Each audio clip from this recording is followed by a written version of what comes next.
que vous me parliez de votre dernier roman, là, Les empreintes du diable. Okay. Si vous pouvez un peu parler de l'histoire. Enfin, parlez-moi un petit peu rapidement de ce roman. Il y a deux choses, deux lignes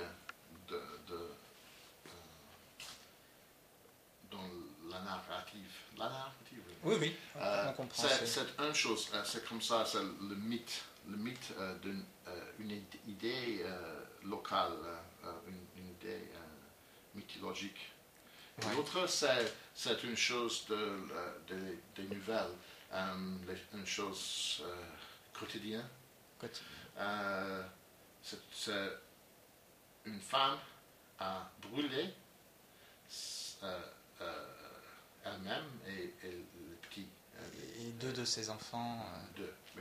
Deux garçons, parce qu'elle est un peu folle. Elle pense que son mari, c'est le diable. Ouais. Hein? Mais elle est folle. Hein?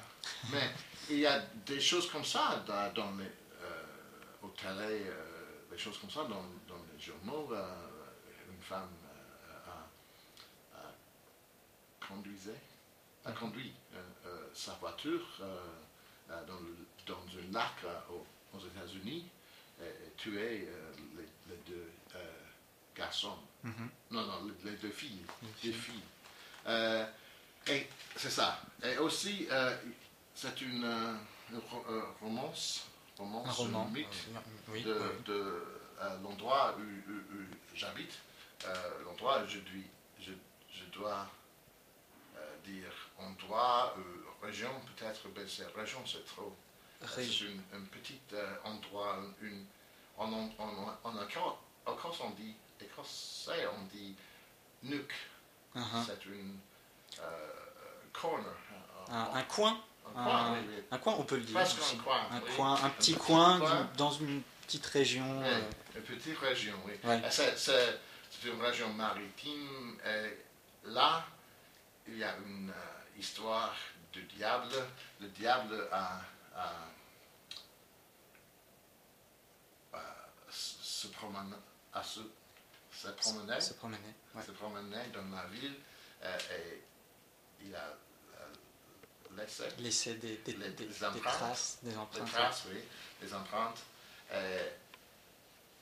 Les empreintes sont visibles parce que il a fait de neige. Il a fait de la neige. Mais on peut penser que le diable passe toujours, mais on ne peut pas voir les traces parce qu'il n'y a pas de neige. Ouais. Le protagoniste, le héros, c'est pas un héros, mais le protagoniste de roman, c'est Michael. Il pense que le diable habite la ville. Le diable est autour. Erre dans la région, dans les choses. Il est là présent. Oui, omniprésent. Omniprésent. Presque comme Dieu. Il trouve le diable toujours et dans soi-même aussi. Dans soi-même. Et après, il a lu l'histoire de cette femme. C'est une amante, ancienne amante de lui. Il pense que l'autre, la fille de Moira, l'autre,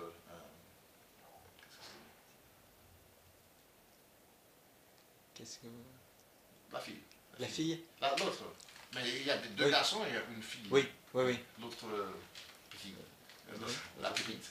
Mais c'est peut-être sa fille. Peut-être parce que ils ont ils étaient amoureux. Et il cherche la fille parce qu'il veut échapper le diable et aussi sauver quelqu'un du diable. Et c'est il se qu'est-ce que c'est le mot? Il fools himself. En anglais, pardon? He fools himself. He cons himself. He's mistaken, but more than that, he se trompe. Il se trompe, c'est ça, mistake? Il se trompe, ouais. Ouais. Il se trompe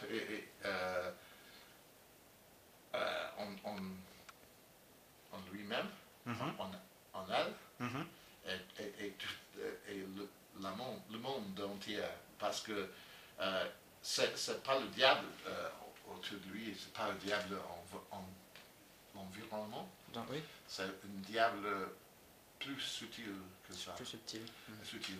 Et enfin, peut-être, on peut dire qu'il trouve le diable en les choses qu'il élige, les choses qu'il a élues. Qu'il a choisi. Qu'il a choisi. Par exemple, la fille, parce que la fille a trahi. Trahison. A trahi. Ouais. Ah oui, non, mais après, peut-être, je pense que la fin du roman, on peut trouver quelque chose de redemption. Rédemption. Rédemption. On dit rédemption. Un peu de rédemption, parce qu'il trouve toutes les choses qu'il a laissées, la maison, l'histoire de ses parents, et choses comme ça, les choses que normalement nous tous,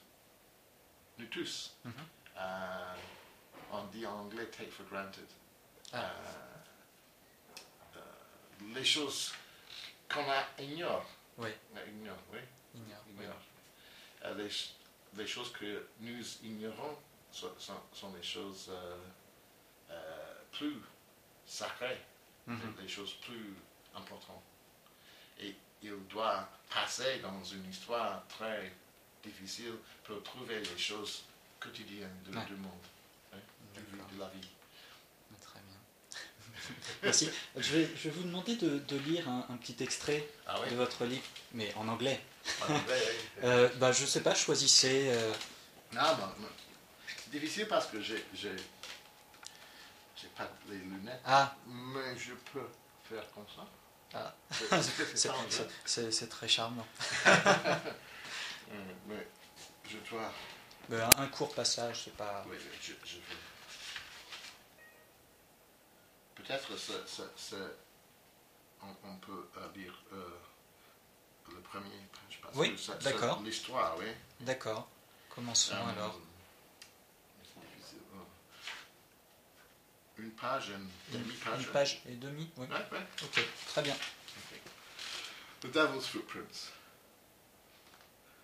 Long ago in Coldhaven, a small fishing town on the east coast of Scotland, the people woke in the darkness of a mid-December morning to find not only that their homes were buried in one of those deep, dreamlike snowfalls that only happen once or twice in a generation, but also that something strange had happened while they slept.